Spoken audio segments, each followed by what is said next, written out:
Hi, today we're going to teach you on how to change your country in Spotify. Before we start, please don't forget to like and subscribe. Now let's begin.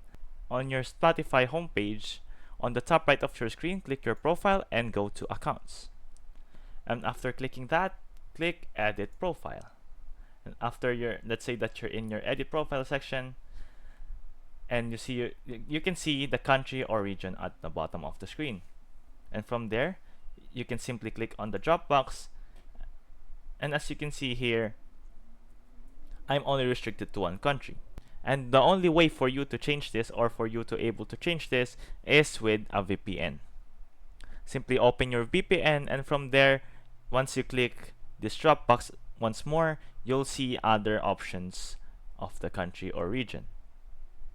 And after that, let's say that you've opened your VPN and click the country that you want your country to be changed to, simply hit or click Save Profile.